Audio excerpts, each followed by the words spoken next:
I'm a big fan of these mini consoles. They're fun, simple, extremely hackable, but most of all, just plain adorable. I even bought the Japanese Famicom and the American NES versions. Sure, they don't do anything that my one little Raspberry Pi can't do, but it's all about form over function. Disappointingly though, it doesn't look like Nintendo's ever going to make any more of these, which is why I was so excited when I found out that I could make my own N64 Mini. It's way more expensive than these little consoles are, but you get to build it yourself, which is most of the fun. I'll keep a running tab here so you can see what it ended up costing me. Here's the shell.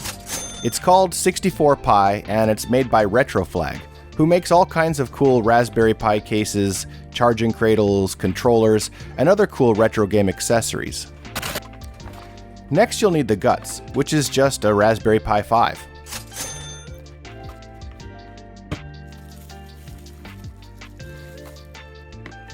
Of course, you'll need a controller, and there's a bunch of options here. But I wanted to play on original hardware, and also have the luxury of it being wireless, so I bought an original N64 controller on Mercari,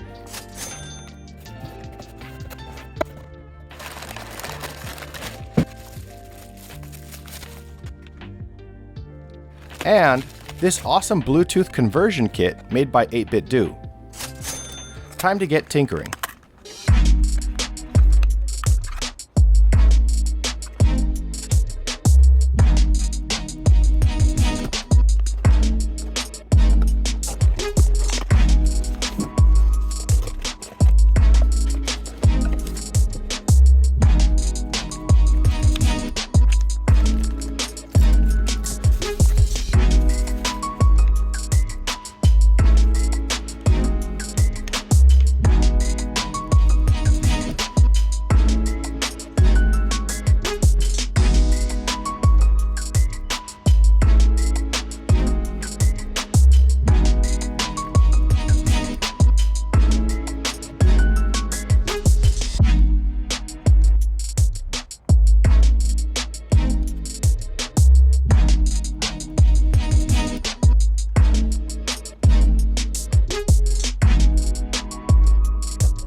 So here's my setup. And here he is next to all his little buddies. Look how happy he looks there. Now let's fire it up and play some games.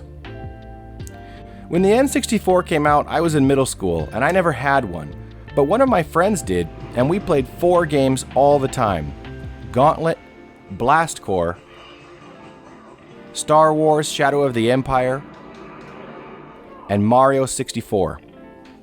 Of course, later on I fell in love with Smash Brothers, GoldenEye, Tony Hawk Pro Skater, but for me, these first 4 have very special memories connected to them. In total, I spent almost $175, almost 3 times what the NES Classic Mini retailed for. But is it worth the money? Maybe not. But if you like basic tinkering that even a novice can do, and you want to round out your collection of mini consoles, then this is probably your best bet. The quality of both Retroflag and 8BitDo hardware are top-notch, and this machine feels and looks great. And having an OG controller makes the games feel perfect, however awkward this controller design was. So I give this build 2 thumbs up.